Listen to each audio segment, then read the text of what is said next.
G'day guys, Ryan here from Next Level Adventures, coming at you today with another video. Today's video is going to be about water storage solutions for your four-wheel drive. So in today's video I'm going to be talking about why I think it's important that everyone should be looking at a water storage solution for their touring four-wheel drive. I'm going to be showing you guys what I have and the changes that I've made over time to this setup, so that maybe you guys can take a few notes from my experiences and then add that into your own setup in your own way. So I think it is very important, if you are looking at building a touring setup, that you look at a water storage solution for your four-wheel drive. It is probably the most important resource for you to be taking away, especially if you're like me and you're planning bigger, longer trips to more remote destinations and you're going to plan on going these places, or at least in the future you plan on building a truck that will take you to these places. I think it's very important that you have a good water solution, because it is pretty scarce out there in some of these locations, and some places you may not be able to get water for a few days, and it's really important to be able to have a space to put it that's really convenient, easy to access and easy to fill up as well. So I suppose the issue that we all have when building a touring truck is space. It's really easy to go out there and buy the water jerry cans from the shops and just chuck them in the back. Although in my opinion, they take up valuable space that you could use for other things, especially if you're just chucking them in the boot kind of thing. This solution that I have on the Pajero basically eliminates that, and it utilizes a space that I personally was not using before. I was just throwing other things into this space, and now with this water storage solution I can still put those things in that space, but I also now have a water tank there, which is absolutely ideal. So funnily enough, I'm actually sitting on what I use for my water storage. This is a BOAB 40-litre poly water tank, and this particular one sits in the rear footwell of your four-wheel drive. Now for me, that's absolutely perfect, as I don't have kids and I very rarely use the back seats of my vehicle. So this water tank basically takes up space that previously was just being used to throw stuff in and just sit there, and it wasn't really all that important. Now I can still do all that because this doesn't take up an awful lot of space, but now I also have a water tank there. It's really good utilizing that space now for something way more important than what was there before. The beauty of this as well is that it is not that expensive for what you're getting, and it's also removable. So that is probably a really big benefit for some people out there who maybe aren't like me and do have kids and do still use their back seats. You can take this tank out whenever you want. It is a gravity fed tank. There is an outlet on each side that you can use.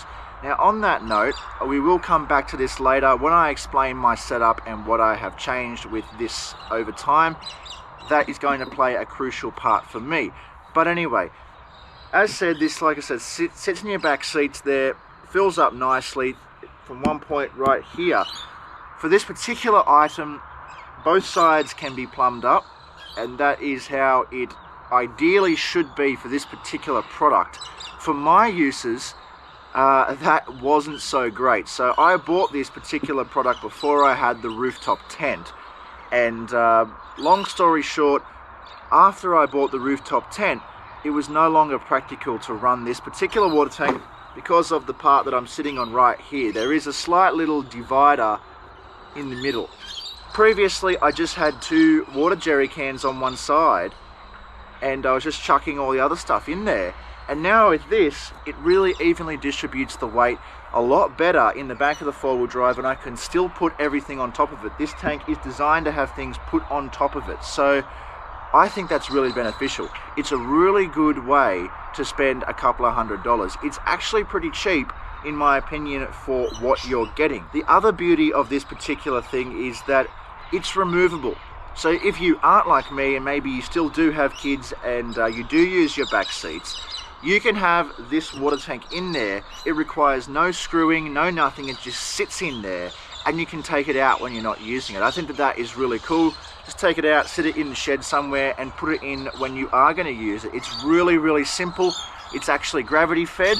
And the other beauty of this is that BOAB, the company that make this water tank, actually do make electric 12-volt pumps for these products and stuff like that as well. So if you were planning on maybe implementing this and upgrading your setup somewhere down the line, this has the compatibility to be upgraded basically. Like, you can change this, you can change it from a gravity fed to an electric pump, you can plumb it into a system, something like that. If you have an external sink or something like that, it can all work in with this particular product, which I think is great. You can't really do that with the old water jerry cans, and I think that is where the price of this particular product is warranted. So now let's talk a little bit about my particular setup and how this has fared and what I'm actually doing and changing, so maybe you guys can take something out of this and use it for yourselves. So obviously this was sitting in the rear footwell of the Pajero, and I think that it's absolutely perfect for me. For reasons as said before, I was just chucking bags and little miscellaneous items down in there. I can still do that now, however, I've got a water tank there, and I think that that is just a perfect utilization of space, because let's be honest, unless you've got passengers in the back, you don't really use that space for much. I think a lot of other people would just do the same thing and just be putting miscellaneous items down in there, bags and shoes and other stuff like that. And as said, you can still do that now, but now you have a water tank there. So let's talk a little bit about the benefits of something like this. So maybe right now you guys are out there and your water storage solution is just a couple of jerry cans, maybe on the rear bar or maybe on the roof of your four-wheel drive, something like that. And not only is that bad, in my opinion, because they're out in the elements, they're on your roof or they're on the bar, but they're also as far away pretty much as possible from the center point of gravity of your vehicle. So the beauty of this is not only is it in a convenient location, but it's also basically as close as you're going to get it to the center point of gravity in your four-wheel drive. It's literally right behind your back seats on the floor. So it is a large amount of weight, obviously, to be carrying 40 liters of water. So putting that large amount of weight there basically ensures that it's, you know, right where it should be, basically, in terms of center point of gravity. It also very evenly distributes the weight of the 40 liters across the whole four-wheel drive. So again, before, maybe you've got them on the rear bar or the roof, they're probably over to one side of the vehicle, and that is 40 liters of water, just hypothetically 40 liters of water over one side of the car. With this, it's 20 liters on each side, 40 liters distributed over the entire vehicle. You can get larger ones as well, but still the same concept applies. The weight is evenly distributed across the whole four-wheel drive, and it is as close as possible to the center point of gravity, which I think is really, really important. Well, what am I changing about this setup in the Pajero if it works so well? Well, there's one minor thing in my case for this particular tank that basically means that I need something else, and that is literally the section that I'm sitting on right now. There is a little divider in the middle of this water tank right here. So this little divider right here means on this particular BOAB water tank that you ideally need to have both sides plumbed up for this to work, and for me, that just wasn't going to work due to the fact that I have a rooftop tent, a side access rooftop tent for that matter, and the entire right side of my car can't be accessed when I'm set up. As said, both sides of this need to be plumbed for it to run ideally, and that just was not going to work with my setup. So, what have I done? So what I have done is I have actually upgraded to a larger water tank. Still sits in the same spot, still made by the same company. This is still a BOAB tank. However, it does not have that dividing piece in the middle that was detrimental to my setup before. This, the old one, the BOAB 40 litre one right here, would still be perfect for anyone out there who has access to both sides of the four-wheel drive. It is significantly cheaper and is more universal to all four-wheel drives. As you know, this divider piece obviously has a purpose, and that is because most four-wheel drives had that little hump section in the middle just behind the center console, and that is designed to basically accommodate for that and have the tank sitting level. If you're like me now and have upgraded to one with a flat bottom, I now have to level it up, which is no big deal for me, absolutely fine. and I think it will work much better. But there's nothing wrong with this setup. Like I said, if you have access to both sides of your four-wheel drive, this would still be perfect, but I don't. So I've upgraded. This right here is now a 55-litre BOAB poly water tank with one drain point, not two. So this will drain only from this side of the tank, and it is one solid piece, which is exactly what I wanted. So before, as said, having the issue throughout the entire 2022 Adventure series, I only had access pretty much to 20 out of the 40 litres of my water tank. Now, only having access to 20 of the 40 litres was okay in this instance because there were other vehicles that had water, and we weren't necessarily so far away from civilization that I couldn't fill up the tanks if I needed to. So it was a really good test run, and I'm really glad that we didn't choose to go to some really remote destination where we wouldn't have had access to water, because then we would have had an issue. We would have basically had 20 litres of water that we couldn't access, and as much as it may seem like only a little bit of water, 20 litres is a lot when you're remote.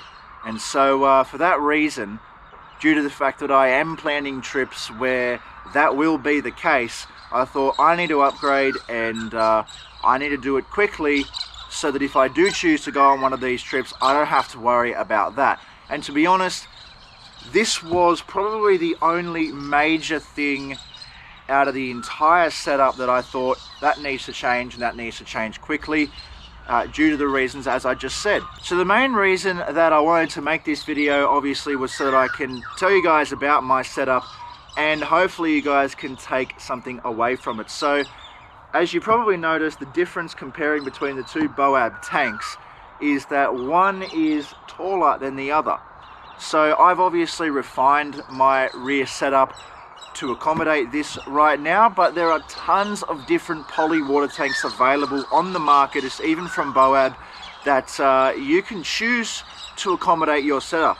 Even if you've got a ute perhaps, they make big long flat water tanks that you can put in the back of utes, and you can do all sorts of things with these.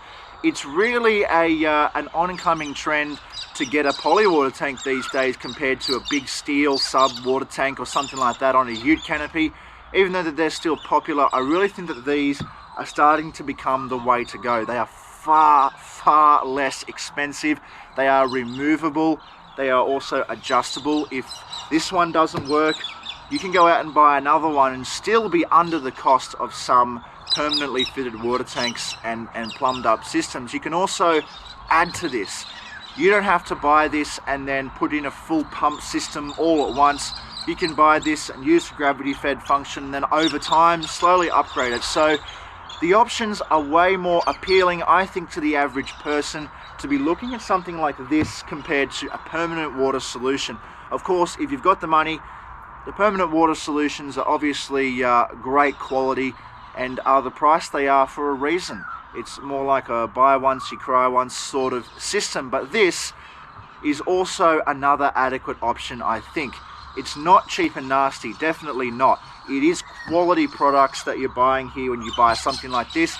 All the reasons I said before in the video: close to your center point of gravity, evenly distributed weight, nice and convenient, you can remove it if you need to, are all really appealing, I think, again, to the average person building a touring truck who wants to stay within a reasonable budget. So now to finish this off, let's chuck it in the back and I'll show you guys what it looks like in the back of the truck with all the stuff set up on it, so maybe you can get an idea if you want to copy the setup. Alrighty, so here it is in the back right here. Now this particular one, the 55 litre one, is actually quite a lot taller than the old 40 litre one. As said, if you have access to both sides of your four-wheel drive, the old 40 litre one is only goes up to about here, so you've still got about that much room to put things on top of. For me, in the back here, due to the large trip that we just went on, I actually completely refined this setup so that all that goes on top is this console fridge here, my air compressor, and a toolkit. You can see I can even still fit the ladder for the rooftop tent in the back here. No dramas with this water tank in here. So due to the fact that this particular one is new, it's brand new, I've never used this before, it will take probably a little bit of tweaking to get it perfect, but the concept is simple. It sits in here, it's 55 litres, so almost 3 water jerry cans, evenly distributed across the whole four-wheel drive. And you've got the gravity fed hose right here, which comes out, and this is under my awning. So this is the predominant area where I'd use it, which is perfect. I don't have to go over the other side of the four-wheel drive at all. So that all being said, this right here is it fully set up as if I was going on a trip today. So in the back here, we have a little console fridge in which I put the drinks in. That kind of sits here. I don't use the back seats as said, so they stay down all the time, and I just put things on top of them. So a little console fridge here, air compressor in the middle. It sits on top of the water tank, and over the far side, we've got the rooftop tent ladder up against the back seat, and a toolkit there that sits right there on that side. And that's all that I really need to put there. On the back seats would go sleeping bags, pillows, and camera equipment in the back here. If I don't have a passenger, it'll go in the front, but if I do have a passenger, camera gear goes in the back. So I think that this right here is ideal. As you can see, I have perfect access right here to fill it up if need be, and access to the hose. And like I just said, it's under my awning. This is the dominant side that I'd be using when I'm camping, as I can't access the other side once I've got the ladder set up. So something like this is absolutely perfect for me. As I said, if I had all of this stuff here and still had the 3 water jerry cans in this side, well, I wouldn't be able to access any of it from this side. Right here, it's nice and compact, it's down, everything's on top of it, it's kind of out of the way completely. And the beauty of this particular water tank compared to the other 40 litre one is that I have access to all 55 litres right here from this very point off this one hose. And due to the fact that it's a BOAB tank, I can put this onto a pump at any point in time if I wanted to hook that into my 12-volt system. Don't have any plans for that at the moment. The gravity fed just works fine for me. Well, there's a little look inside the Pajero's water storage system. I thought it would be really beneficial to show everyone what I've done, so that maybe you can take something from it and implement it into your own setup, or maybe you even want to copy this setup. That would be great. So it's good for you to also know the benefits of having a system like this, and also the pros and cons of my system and what I changed and why I changed and all those sort of things. So this is obviously all a part of one big massive touring setup. So if you want to see that, head over to the channel Next Level Adventures. You can find it all on Pajero Build Series Episode 2. And make sure you hit the subscribe button so that you don't miss any future updates on the vehicle. So in that video, obviously the 40 litre tank is in there, but the actual system itself has not changed. We're just running a different size tank, a larger one. So yeah, I thought it would be really beneficial to show all of you everything that's in here. Of course, if you have any comments or questions, or even you want to debate about this setup, leave it down in the comments section below, and I'll be sure to get back to you guys. And yeah, that's pretty much going to do us for today's video. So if you enjoyed, make sure to hit the subscribe button so you don't miss out on any of the future adventures. Like the video if you enjoyed, and of course, leave your thoughts down in the comments section below. As always, guys, thanks for watching, and we will see you in the next adventure.